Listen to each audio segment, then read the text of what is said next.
even when you think you're in the realm of truth, there are liars, and that we still enable them and we still believe in them. And that's hurt. That's a hurt that cuts so deep, because we've been lied to our whole lives. And when you start to fight back from it and start to re-own yourself, to know that you've been had again, it hurts. It's damaging. It's stripping. But let me tell you that I would rather stand naked in front of you all, exposing everything, than be covered in the lies and be covered in the deceit and be an accomplice and continue being an enabler of this horrifying disease of cult of personality. Dean Clifford.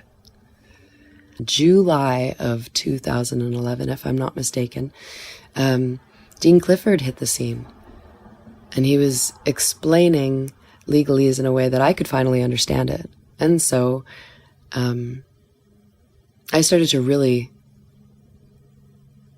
talk to him an awful lot. And I believed in his anger. My God, was he angry and passionate. And he felt like a brother who was in it for the same reasons, even though he'd been, had a longer history or whatever the case was. Now, I was like a press secretary for him. I was the very first radio show that he ever came upon. And I began to go more towards sovereignty and drop everything else that I was working on, which in hindsight wasn't smart, but it was what it was. Now, I organized a seminar in Hamilton for him with some other people we worked on. That was insanity.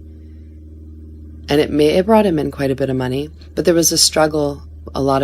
He had wanted to make a lot more money from it, and I had said that people don't have the money, and that we shouldn't be charging more than $30 because people just can't afford it. And he agreed, and I think that was because it was the only way that I would be involved, is to understand that other people are not rich. That being said, the next seminar was in Toronto the following year, and he came and stayed with us at just before Christmas time, I think. And then again in January. He didn't stay with us, but we went to a hotel in Toronto for another seminar. So there was a lot of time getting to know this individual, so we thought, or getting to know the persona he wanted us to know. On one of the last times that Dean had stayed with us, he had told us about this farm that he had, and that he finally knew why he'd been holding on to it for so long, because he hadn't done anything with it. And he had 9 properties because he was such a fantastic construction worker doing really good business that he was wise with his funds. And we believed this. Wholeheartedly, we believed this. Wholeheartedly, we saw pictures and we saw papers and we saw mortgage contracts, and he had property. And it was a farm. And it needed work. And I had told him that as a mother and one that was homeschooling my children, I didn't have the time to dive into the legalese the way that he was. And that there will always be people like him out there doing it. And that there will always be people like me that will help to get the word out. And that was my role in this, and that was the role that I was willing to accept. Dean kept saying that we should move, and his plan and what he was doing was we would be living on a life lease on this property and create a farm and be able to bring things to farmers markets and I would be able to do my wild foraging and all kinds of things. There was a post office that he was going to buy outright. It was a cafe, post office, coffee shop, all in one, that he was working to buy. And right until we were on the road, the deal was closing, and that's where we were going to live, or on the farm. Halfway to Manitoba, we were told that, oh, the deal fell through. You're going to have to stay at a house on the north end of Winnipeg, which I had no idea what that would be about. I had no clue what the north end of Winnipeg was all about. That it's not the safest area of that city to live in. But we rolled with the punches and we said, okay. He did, after all, own 9 properties. We'd be all right. So we went to the address, followed the GPS.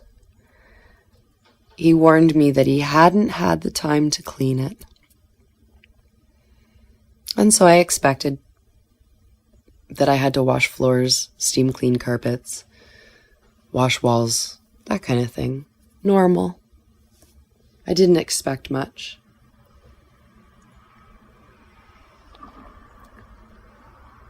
When my family and I entered the house, I collapsed on the floor in tears.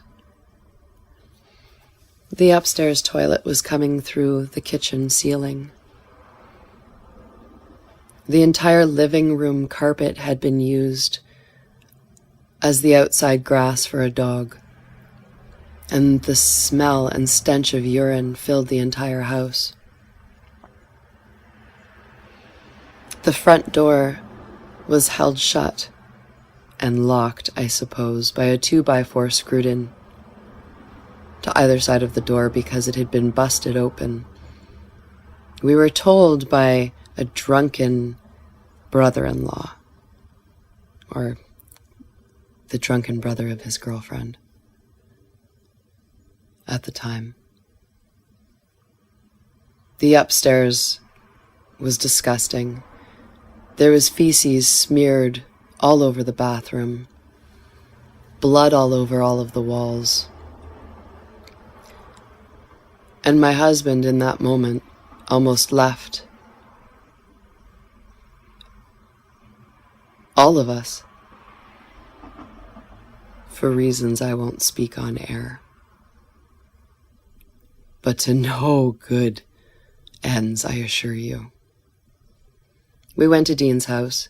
Dean said he was going to calm my husband down, calm us down, that he was sincerely sorry that he hadn't been there and had only been understanding what the condition of the home was actually secondhand because he was too busy working on the farm and on other real estate deals and his construction company. He was very sorry.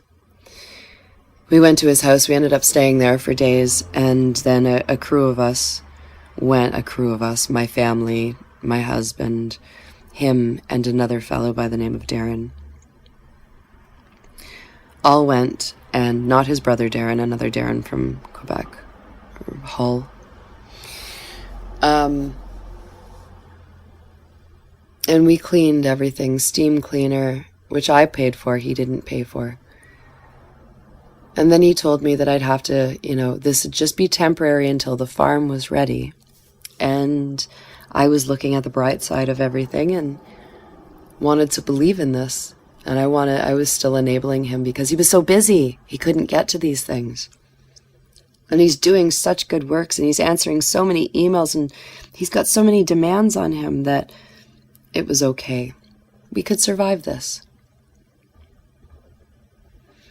My husband, he had said he wanted to show the ropes of everything in his construction business so that he could take over for him when he had to go and do seminars and whatnot, or had to travel to help people get out of jail and yada, yada, yada, yada, yada. What did we find out?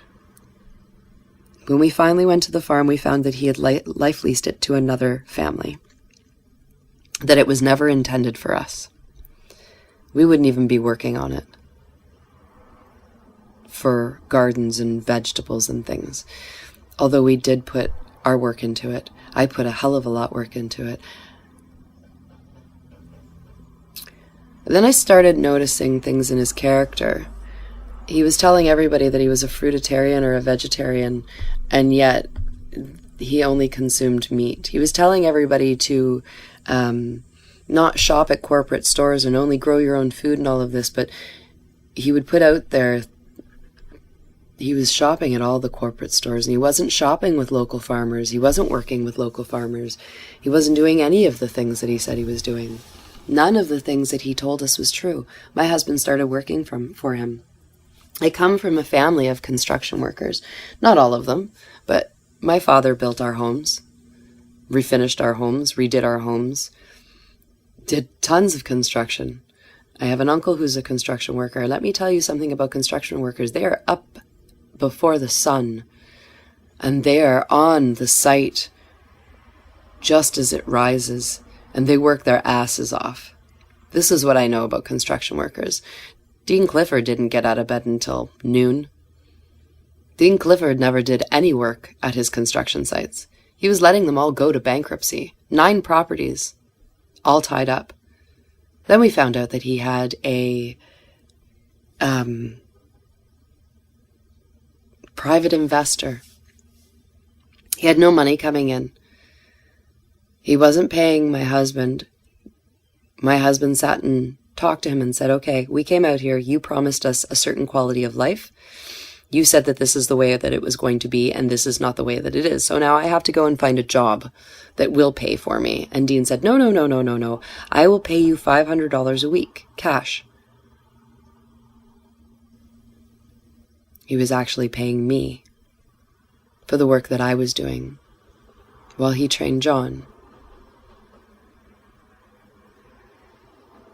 I was cooking all of their meals. Dean had said he was going to contribute to groceries because I was feeding everybody. I was feeding him, I was feeding Darren, I was feeding my family. And then when I called him on it and said, we could really use some help with groceries because you're eating with us every night, he said, well, you'd have leftovers anyway. You might as well just give them to me. Even though leftovers meant dinner the next day or lunch the next day or whatever the case was. Potluck Fridays when we throw everything together and that's dinner. He had told us to put the hydro in our name. I called the hydro company and they said there was a huge outstanding bill. Thousands, tens of thousands of dollars outstanding at this location. I said that I was not aware of any of that because I truly wasn't, and that I was trying to put it into my name. They assured me that it was put into my name. It was just a phone call that needed to be done. So I did everything that I was told to do to switch that over into my name. I was not asked to come in to sign anything. The hydro company said that they had taken care of it. I had no idea how bad the arrears were, though. And not just with the hydro. It was also with the water. Then I started having people coming to try and serve him papers. And they were rude, and they were mean, and they were nasty. But I believe so much in the whole sovereign freeman movement that he was spewing that I enabled him. We had told some Good Samaritans what had happened. A friend of ours had told them, and they rescued us. I won't even lie about it. They rescued us because they couldn't believe that this was being done to a family. It had been done to other people, but he was doing it to a family, sickened them. So they rescued us. And in the time that they rescued us, we still had all of our stuff at this ghetto home that was falling apart and disgusting. But we were camping, literally. That's what our rescue was, camping. And it was better than where we were living. And what ended up happening was our power got shut off and our water got shut off. And I couldn't understand why, because I had made arrangements. But see, the arrears was so great that the city wasn't putting up with it. Hydro wasn't putting up with it. They were not allowing him to continue. And he still to this day is saying that it's our bill, when we did everything that we could within our means to correct it. The real problem was the tens of thousands of dollars that he was in arrears for. But he still wants to use us as the scapegoats.